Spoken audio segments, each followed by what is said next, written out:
Students, welcome to physics class.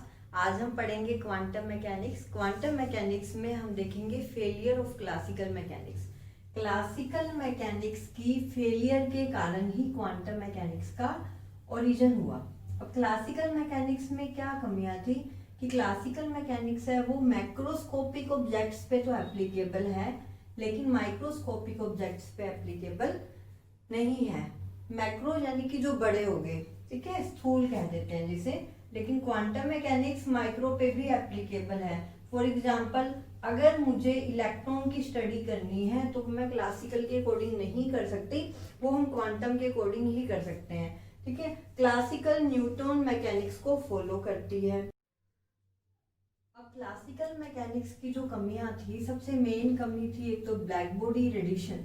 ये कृष्णिका विकिरण के स्पेक्ट्रम को नहीं बता पाई थी, और फोटो इलेक्ट्रिक इफेक्ट और कॉम्पटन इफेक्ट। ठीक है, हमारे सिलेबस में मेन ये तीन है। उसके अलावा और बहुत सारी कमियां हैं, तो वो हम अभी डिस्कस नहीं करेंगे, हमें ये तीन ही पढ़नी है। ठीक है, black body radiation, Compton effect और फोटो इलेक्ट्रिक इफेक्ट यानी प्रकाश विद्युत प्रभाव। ये क्वांटम मैकेनिक्स की, क्लासिकल मैकेनिक्स की कमियां थी जिसे क्वांटम मैकेनिक्स ने दूर किया था। अब हम देखते हैं, सबसे पहले हम आज का टॉपिक पढ़ेंगे फोटो इलेक्ट्रिक इफेक्ट यानी प्रकाश विद्युत प्रभाव क्या होता है। अब प्रकाश विद्युत प्रभाव क्या होता है कि अगर किसी भी मेटल सरफेस पर रेडिएशन यानी कि लाइट को फॉल किया जाए तो वहां से इलेक्ट्रॉन का एमिशन होता है, उसे ही कहते हैं फोटो इलेक्ट्रिक इफेक्ट यानी कि प्रकाश विद्युत प्रभाव। तो प्रकाश विद्युत प्रभाव क्या है कि मान लो ये कोई मेटल सरफेस है, मेटल सरफेस, और उस सरफेस पर हमने लाइट फॉल की यानी रेडिएशन फॉल की, लाइट आपतित की, प्रकाश को आपतित किया। जब प्रकाश को धात्विक सतह पर आपतित करते हैं तो इसमें से इलेक्ट्रॉन बाहर निकलते हैं, यानी इलेक्ट्रॉन का इजेक्शन होता है। इजेक्शन यानी कि बाहर निकलना, इजेक्शन ऑफ इलेक्ट्रॉन। तो इजेक्शन किस कारण से हो रहा है? मेटल सरफेस है तो मेटल्स में फ्री इलेक्ट्रॉन्स होते हैं। जैसे ही उन इलेक्ट्रॉन्स को एनर्जी मिलेगी, फ्री कौन से होते हैं? जो हम ये कहेंगे लूजली बाउंड होते हैं। ठीक है, आउटर शेल वाले इलेक्ट्रॉन्स हम कहते हैं लूजली बाउंड होते हैं। तो जैसे उन इलेक्ट्रॉन्स को एनर्जी मिल जाएगी, जब आपने लाइट फॉल की यानी यहाँ पे रेडिएशन फॉल की, ठीक है, तो इलेक्ट्रॉन्स को एनर्जी मिलेगी। जब इलेक्ट्रॉन्स को एनर्जी मिलेगी तो उसके कारण वो बाहर निकल जाएंगे। इसे ही प्रकाश विद्युत प्रभाव कहते हैं। अब क्लासिकल मैकेनिक्स ये कहती है कि इनका बाहर निकलना आपतित विकिरणों की तीव्रता पर निर्भर करता है। ठीक है, लेकिन क्वांटम मैकेनिक्स के अकॉर्डिंग इलेक्ट्रॉन का बाहर निकलना आपतित विकिरण की आवृत्ति पर निर्भर करता है, तीव्रता पर निर्भर नहीं करता। कैसे? सबसे पहले ये देखो कि मेन फोटो इलेक्ट्रिक इफेक्ट की ऑब्जर्वेशंस क्या थी प्रैक्टिकली। ठीक है, आइंस्टीन ने बताया था, आइंस्टीन का प्रकाश विद्युत प्रभाव कहा जाता है इसे। उसके अकॉर्डिंग जो रेडिएशंस आपतित हुई उन रेडिएशंस के पास एनर्जी होगी। मान लो कि इनके पास 8 मेगा इलेक्ट्रॉन वोल्ट एनर्जी है। अब मेटल सरफेस से जब इलेक्ट्रॉन बाहर आएंगे तो हर मेटल का अपना एक वर्क फंक्शन होता है, कार्यफलन होता है। अब वर्क फंक्शन किसे कहते हैं? कार्यफलन। इसको फाई से डिनोट करते हैं। अगर हम कार्यफलन की बात करें यानी वर्क फंक्शन की बात करें तो वर्क फंक्शन वो मिनिमम एनर्जी होती है जो कि इलेक्ट्रॉन को बाहर आने के लिए चाहिए। ठीक है, यानी पहले तो लूजली बाउंड तो है ही, चाहे लूजली का मतलब क्या हुआ कि हल्के बंध से बंधे हुए हैं, लेकिन बंधे तो हुई हैं, तो उससे बाहर निकलना है तो कुछ ना कुछ एनर्जी तो इनको चाहिए। तो वो minimum energy, minimum required energy जो इसको इस मेटल सरफेस से बाहर आने के लिए चाहिए यानी फ्री होने के लिए चाहिए, वो क्या होता है? इसका वर्क फंक्शन होता है, जो हर धातु का अलग अलग होता है। ठीक है, तो हर धातु के लिए अलग अलग वर्क फंक्शन डिफाइन होता है। For example 8 mega electron volt energy हमने दी और 2 मेगा इलेक्ट्रॉन वोल्ट एनर्जी इसने यूज कर ली। किसमें? इलेक्ट्रॉन को बाहर आने में यूज कर ली। लेकिन अब इलेक्ट्रॉन बाहर आके मोशन करेगा या नहीं करेगा वो डिपेंड करता है कि इलेक्ट्रॉन के पास काइनेटिक एनर्जी है कितनी। अब 8 में से 2 यूज कर ली, अगर एनर्जी का और वेस्टेज नहीं हुआ, एनर्जी और भी वेस्ट हो सकती है, ये जरूरी नहीं है कि 8 में से 2 यहाँ जो वो चली गई तो 6 mega electron volt energy electrons के पास होनी चाहिए, ऐसा नेसेसरी नहीं है। ठीक है, हो सकता है कि एनर्जी का अदर वेस्टेज नहीं हो। अगर अदर वेस्टेज नहीं हो तो ये वो मैक्सिमम एनर्जी है जो इलेक्ट्रॉन गेन कर सकता है। ठीक है, लेकिन एनर्जी इससे कम भी हो सकती है क्योंकि अदर एनर्जी के अदर लॉसेस भी हो जाते हैं। तो ये जो हमने कहा कि 8 मेगा इलेक्ट्रॉन वोल्ट इसके पास एनर्जी थी, 2 मेगा इलेक्ट्रॉन वोल्ट इस इलेक्ट्रॉन को मेटल सरफेस से फ्री होने के लिए चाहिए। तो वो क्या हुआ, इसका वर्क फंक्शन हो गया। तो यहाँ फाई की वैल्यू क्या होगी, 2 मेगा इलेक्ट्रॉन वोल्ट, और ये 6 मेगा इलेक्ट्रॉन वोल्ट क्या होगा, it's the maximum kinetic energy. ठीक है, ये ध्यान रखना, ये अधिकतम गतिज ऊर्जा है, इसको आप सिंपल गतिज ऊर्जा भी नहीं कह सकते क्योंकि काइनेटिक एनर्जी तो इलेक्ट्रॉन की कितनी भी हो सकती है, 5 भी हो सकती है, 4 भी हो सकती है, हो सकता है कि सारी की सारी वेस्ट हो जाए तो 0 भी हो सकती है। ठीक है, लेकिन मैक्सिमम अगर एनर्जी का लॉस नहीं हो तो वो कितनी गेन कर सकता है, 6 मेगा इलेक्ट्रॉन वोल्ट हो सकता है। तो इसके अकॉर्डिंग आइंस्टीन ने फोटो इलेक्ट्रिक इक्वेशन दी थी, प्रकाश विद्युत समीकरण, वो क्या थी, वो इक्वेशन ये है कि मैक्सिमम काइनेटिक एनर्जी, ये ध्यान रखना यहाँ पे मैक्सिमम वर्ड जरूर यूज होगा, कि मैक्सिमम काइनेटिक एनर्जी जो यहाँ इलेक्ट्रॉन गेन हो करेगा वो कितनी होगी। अब इसके अकॉर्डिंग देखें तो यहाँ 6 है। ठीक है, ये 6 क्या किया हमने, 8 माइनस 2 किया। 8 तो उसकी टोटल एनर्जी थी और 2 उसका क्या था, वर्क फंक्शन। तो E माइनस क्या होगी, 5, और E को मान लो जो रेडिएशन इंसिडेंट हो रही है उसकी एनर्जी h न्यू है, और जो वर्क फंक्शन है उसकी कुछ ना कुछ एनर्जी होगी, जो मतलब 2 मेगा इलेक्ट्रॉन वोल्ट उसको हमने h न्यू नोट मान लिया।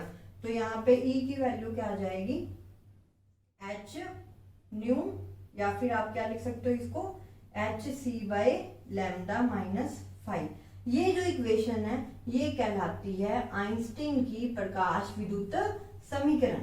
Kinetic energy, keep in mind कि मैक्सिमम काइनेटिक एनर्जी बोल रहे हैं। मैक्सिमम क्यों बोल रहे हैं, क्योंकि इसके अलावा तो काइनेटिक एनर्जी कितनी भी हो सकती है, लेकिन अगर अदर लॉसेस नहीं हो, एनर्जी का कोई लॉस नहीं हो रहा, तो 2 तो इसने यहाँ यूज कर ली, बची हुई इलेक्ट्रॉन गेन कर लेगा, तो वो उसकी काइनेटिक एनर्जी होगी। ठीक है, इसे हम कहते हैं प्रकाश विद्युत समीकरण की maximum kinetic energy hc by lambda minus 5 भी लिख सकते हो। यहाँ पे अगर 5 की value h nu note put कर देती हूँ तो ये hc बाय लैम्डा माइनस क्या हो गया, h न्यू नोट हो गया। तो दोनों ही फॉर्म में इस इक्वेशन को यूज कर सकते हैं, या फिर हम इसे यहाँ पे भी पुट कर दें तो ये h new minus h nu note. तो मेनली एक इक्वेशन है, इस एक इक्वेशन से आप वैल्यूज पुट करके कितनी भी समीकरण बनाते जाओ, h new minus h nu note, h common ले लो, न्यू माइनस न्यू नोट, तो कुछ न्यूमेरिकल्स में डायरेक्टली ये इक्वेशन भी यूज हो जा सकती है।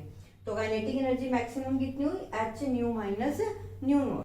अब हम इसका एक्सपेरिमेंटल अरेंजमेंट देखते हैं। एक्सपेरिमेंटल अरेंजमेंट में यहाँ प्लेट्स लगी होती हैं, तो एक प्लेट कैथोड का काम करती है तो एक एनोड का काम करती है।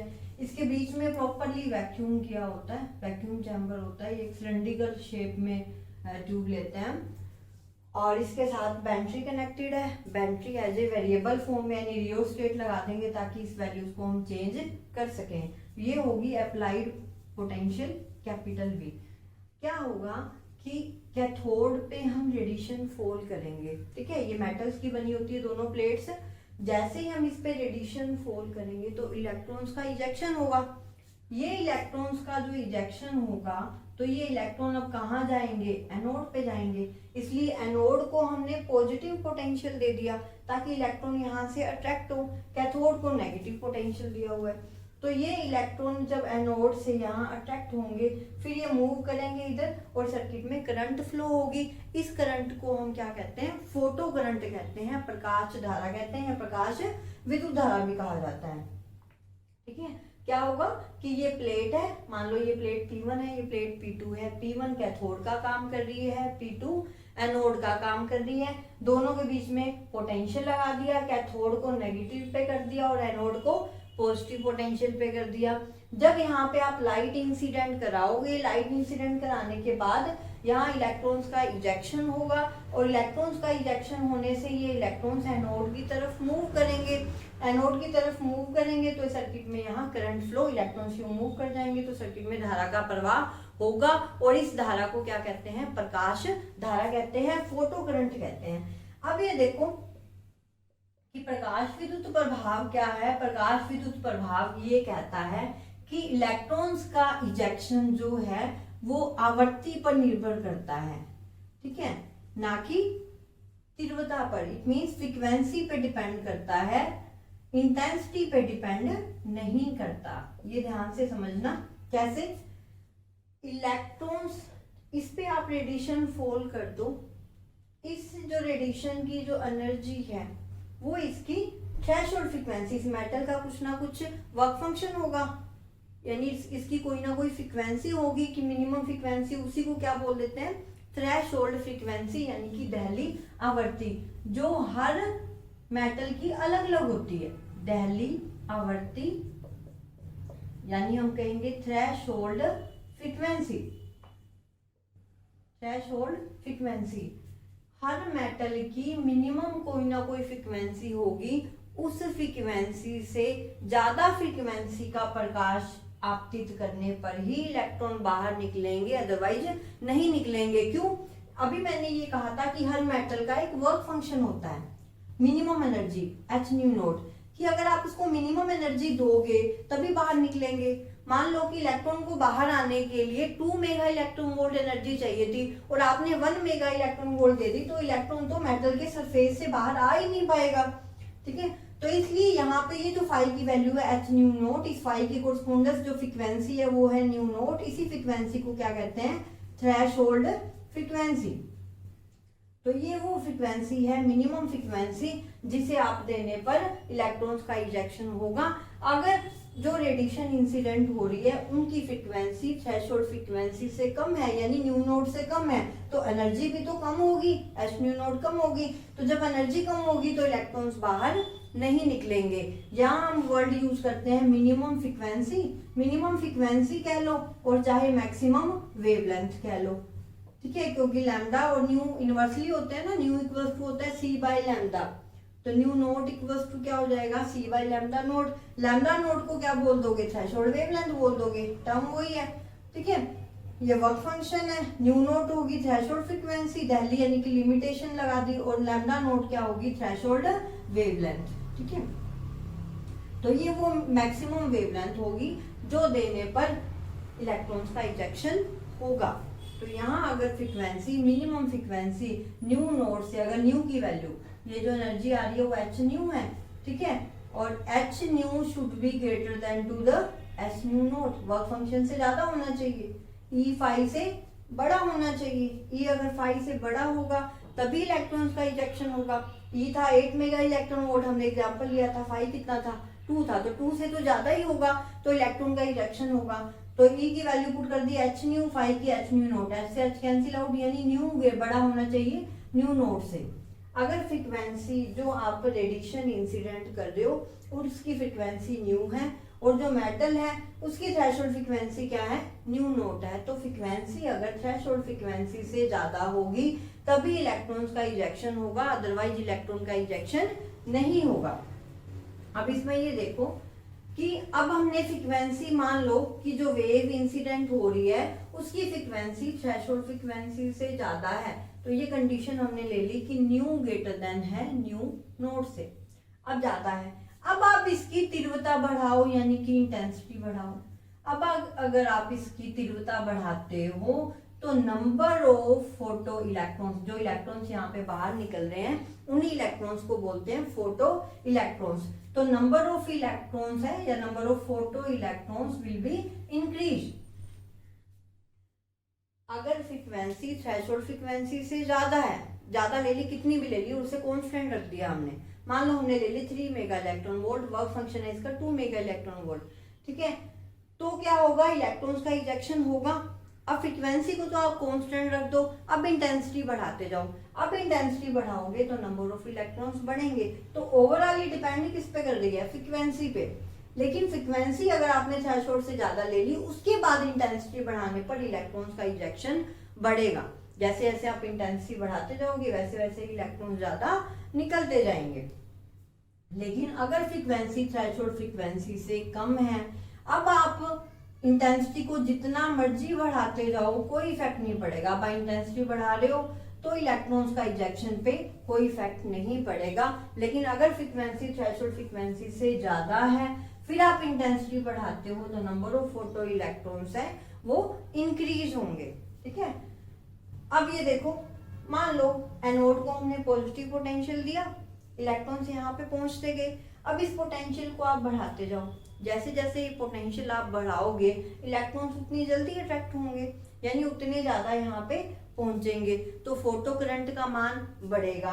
तो इसका ग्राफ कैसा आता है, इंटेंसिटी का, इंटेंसिटी, और अगर फोटो करंट में हम ग्राफ प्लॉट करें तो जैसे जैसे आप पहले पोटेंशियल बढ़ाओगे, यह है अप्लाइड पोटेंशियल, बढ़ाते जाओगे, तो इनिशियली तो क्या होगा कि अगर फ्रीक्वेंसी थ्रेशोल्ड फ्रीक्वेंसी से कम है तो धारा का प्रवाह नहीं होगा। बाद में जब धारा का प्रवाह होना स्टार्ट हो जाएगा तो पहले तो ये धारा बढ़ेगी, बढ़ने के बाद एक सैचुरेशन वैल्यू को गेन कर लेगी, यानी जितने इलेक्ट्रॉन्स बाहर निकल सकते थे मैक्सिमम उतने निकल गए और उतने उस पे पहुंच गए, तो अब धारा क्या हो जाएगी, कांस्टेंट, यानी कि सैचुरेटेड हो जाएगी। इसे बोलते हैं saturated current, saturated photo current, photo current. यहाँ पे हम फोटो करंट यानी कि धारा की बात कर रहे हैं। अब हम क्या करते हैं कि इसको एनोड को नेगेटिव पोटेंशियल देना स्टार्ट कर देते हैं। ठीक है, पहले हमने पॉजिटिव पोटेंशियल दिया, इसको रिवर्स कर दो, वेरिएबल है। ठीक है, जब ये साइन लगाओ इसका मतलब वेरिएबल है। अब इसको नेगेटिव पोटेंशियल देना स्टार्ट कर दो। जैसे आप इसको नेगेटिव पोटेंशियल देना स्टार्ट करोगे तब क्या होगा, धीरे धीरे ये इलेक्ट्रॉन्स है यहाँ पर कुछ पहुंच पाएंगे जिनकी एनर्जी, काइनेटिक एनर्जी ज्यादा है। सबकी काइनेटिक एनर्जी इक्वल तो नहीं होती। ठीक है, तो जिनकी काइनेटिक एनर्जी मान लो ज्यादा है वो धीरे धीरे यहाँ पे पहुंचेंगे। फिर आप पोटेंशियल नेगेटिव और बढ़ाते जाओ तो एक कंडीशन ऐसी आएगी कि कोई भी इलेक्ट्रॉन वहां पे नहीं पहुंच पाएगा, तो फोटो करंट क्या हो जाएगी, जीरो। इट मीन्स जब मैंने इसका पोटेंशियल नेगेटिव कर दिया तो पहले तो करंट डिक्रीज होना स्टार्ट होगी, कम होगी, कम होते होते फिर एक कंडीशन ऐसी आ गई कि ये क्या हो जाएगी, जीरो। ये ध्यान रखना कि नेगेटिव पोटेंशियल देते ही करंट एकदम से जीरो नहीं हुई। यहाँ पे करंट एकदम से जीरो नहीं हुई, पहले करंट कम हुई, यानी कि कुछ इलेक्ट्रॉन जिनकी एनर्जी ज्यादा थी वो तो पहुंच पा रहे थे, फिर हमने और पोटेंशियल बढ़ा दिया तो वो भी नहीं पहुंच पाए, तो फोटो करंट क्या हो जाएगी, जीरो। उस पोटेंशियल को क्या कहेंगे, स्टॉपिंग पोटेंशियल, यानी कि निरोधी विभव, स्टॉपिंग पोटेंशियल, इसे हम कहते हैं निरोधी विभव। तो निरोधी विभव क्या है कि एक कंडीशन हमारे पास ऐसी आती है जब हम इसको एनोड को नेगेटिव पोटेंशियल देते हैं, तो नेगेटिव पोटेंशियल देते देते एक वैल्यू पर यहाँ इलेक्ट्रॉन्स नहीं पहुंच पाते जहां फोटो करंट का मान जीरो हो जाता है, तो नेगेटिव पोटेंशियल, उससे क्या कहेंगे, स्टॉपिंग पोटेंशियल। तो माइनस वी नोट लिख दिया हमने, तो स्टॉपिंग पोटेंशियल क्या है, जहां पर फोटो करंट का मान जीरो हो जाए उस वैल्यू को क्या कहते हैं, स्टॉपिंग पोटेंशियल, यानी निरोधी विभव कहते हैं। और फोटो करंट कौन सी होगी, जब इलेक्ट्रॉन फ्लो करेगा तो उसके कारण जो धारा प्रवाह होगी उसे हम कहते हैं फोटो करंट, यानी कि प्रकाश धारा। और माइनस वी नोट हमने लिखा निरोधी विभव, ये स्टॉपिंग पोटेंशियल है। ग्राफ ध्यान रखना, इसमें ग्राफ आपको एग्जाम में बनाने होते हैं।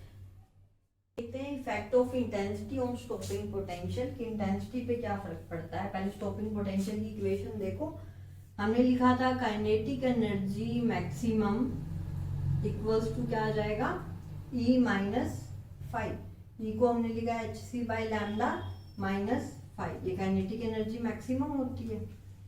अब काइनेटिक एनर्जी मैक्सिमम कितनी होगी, अगर हम स्टॉपिंग पोटेंशियल के केस में देखें तो स्टॉपिंग पोटेंशियल हम ये कह रहे थे कि जब इलेक्ट्रॉन्स दोबारा पहुंच ही नहीं पाएंगे सेकंड वाली प्लेट पे, हमने कहा था ये कैथोड है ये एनोड है, जब इलेक्ट्रॉन एनोड पे नहीं पहुंच पाएंगे फोटो करंट जीरो हो जाएगी।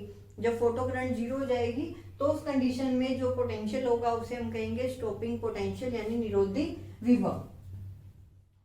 तो अब जब वो नहीं पहुंच पाएंगे, इन रियल को कह रहा है कि उसकी काइनेटिक एनर्जी है, जब इलेक्ट्रॉन जाएंगे यहाँ उनको नेगेटिव पोटेंशियल मिला, ठीक है, तो आगे से रिपल्शन मिल रहा है, प्रतिकर्षण हो रहा है, प्रतिकर्षण होने के कारण इलेक्ट्रिक फील्ड के अगेंस्ट इनको वर्क करना पड़ रहा है, तो सारी की सारी जो काइनेटिक एनर्जी है वो वर्क में कन्वर्ट हो जाएगी, क्योंकि वो इलेक्ट्रिक फील्ड के अगेंस्ट वर्क कर रही हैं। तो काइनेटिक एनर्जी किस में कन्वर्ट हो गई, वर्क में, तो इनकी जो काइनेटिक एनर्जी थी वो कन्वर्ट होगी वर्क में, और वर्क हम क्या लिखते हैं, Q into V, charge into the potential.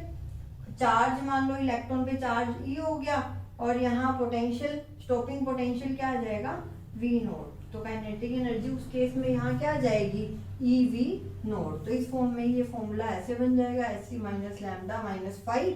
We naught को आप क्या लिख सकते हो, h c by e into lambda minus 5।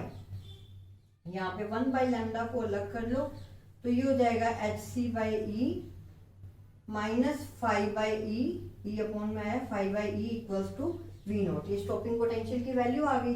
अब इसका ग्राफ इसके अकॉर्डिंग प्लॉट करते हैं कि क्या आएगा। ठीक है, ध्यान से समझते जाना इसको।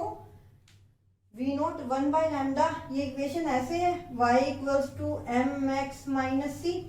तो इसको आप ड्रॉ करोगे तो ये कुछ ऐसा आना चाहिए कि एम एक्स माइनस सी, यहाँ इसकी स्लोप तो क्या हो जाएगी tan थीटा, और tan थीटा की वैल्यू कितनी हो जाएगी, m स्लोप होती है, तो m की वैल्यू तो क्या हो जाएगी एच सी बाई ई।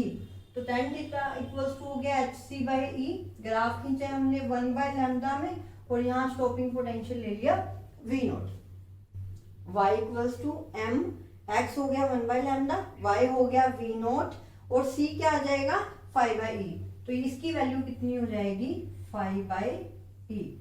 ठीक है, तो ग्राफ को सीधा वैसे रट्टा नहीं मारो, इक्वेशन बना के समझ के बना लो तो वो ज्यादा इजी हो जाएगा। ठीक है, तो ये वी नॉट और 1 लैम्डा में हमने ग्राफ प्लॉट किया। अब देखो कि अगर हम स्टॉपिंग पोटेंशियल का इंटेंसिटी के साथ फर्क देखें। अब आपको पता है कि इंटेंसिटी बढ़ाने पर फोटो इलेक्ट्रॉन्स बढ़ते हैं कब, जब फ्रीक्वेंसी थ्रेशोल्ड फ्रीक्वेंसी से ज्यादा हो, अदरवाइज इंटेंसिटी का इफेक्ट नहीं पड़ता। ठीक है, तो इंटेंसिटी के साथ स्टॉपिंग पोटेंशियल का क्या ग्राफ आएगा। मान लो ये हमने लिया फोटो करंट और यहाँ पे है अप्लाइड पोटेंशियल, सॉरी ये ले लो इंटेंसिटी। करंट और अप्लाइड पोटेंशियल में ग्राफ प्लॉट करते हैं।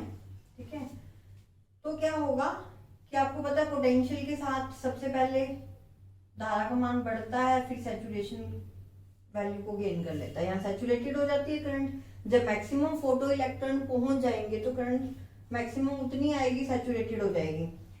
ठीक है, और यहाँ हम कहते हैं कि डिक्रीज करने पर ये यहाँ 0 हो जाती है। ये ग्राफ अभी हमने बनाया था, ये होता है स्टॉपिंग पोटेंशियल। अब क्या होगा कि हम इंटेंसिटी को चेंज कर देते हैं। मान लो ये इंटेंसिटी आई थी, ठीक है, अब इंटेंसिटी क्या कर देते हैं 2i। तो इंटेंसिटी को चेंज करने पर स्टॉपिंग पोटेंशियल में कोई इफेक्ट नहीं पड़ेगा, वो उतना ही रहेगा। ये मान लो 2i कर दी, ठीक है, और यहाँ पे मान लो हम कर देते हैं 3i। ठीक है, तो अब अप्लाइड पोटेंशियल बढ़ा रहे हो तो इसके स्टॉपिंग पोटेंशियल पे कोई भी इफेक्ट नहीं पड़ेगा। तो निरोधी विभव है वो तीव्रता के साथ परिवर्तित नहीं होता। ठीक है, अब हम देखते हैं फ्रीक्वेंसी के साथ इसका परिवर्तन। अगर फ्रीक्वेंसी चेंज करते हो तब क्या इफेक्ट पड़ेगा, तब स्टॉपिंग पोटेंशियल चेंज हो जाएगा। ठीक है, अब क्या होगा कि मान लो आपने फ्रीक्वेंसी चेंज की, क्योंकि हर मेटल के लिए स्टॉपिंग पोटेंशियल अलग अलग होता है। ठीक है, अब आपने फ्रीक्वेंसी चेंज कर दी तो हर मेटल का वर्क फंक्शन अलग अलग होता है। यानी अब आप धातु ही चेंज कर रहे हो, जब आप धातु ही चेंज कर दोगे तो हर मेटल का अलग अलग वर्क फंक्शन होता है, तो इसलिए उसका स्टॉपिंग पोटेंशियल भी क्या होगा, अलग अलग होगा। मान लो पहले के लिए VO1 है, फिर VO2 है, फिर VO3 है। तो ये स्टॉपिंग पोटेंशियल है वो फ्रीक्वेंसी के प्रोपोर्शनल होता है। जैसे जैसे आप फ्रीक्वेंसी बढ़ाओगे तो स्टॉपिंग पोटेंशियल बढ़ेगा। तो यहाँ पे ये देखो ये VO3 है, तो ये 3 ज्यादा होगा VO2 से, और VO2 ज्यादा होगा NuO1 से। ठीक है, तो stopping potential proportional to the frequency. देखा कि इंटेंसिटी के साथ परिवर्तन, और यहाँ हम देख रहे हैं कि फ्रीक्वेंसी के साथ इसमें क्या परिवर्तन होता है। ठीक है, तो इसी के साथ ही फोटो इलेक्ट्रिक इफेक्ट समाप्त करते हैं। इसको पढ़ लेना और फिर नेक्स्ट लेक्चर में हम करेंगे कॉम्पटन इफेक्ट।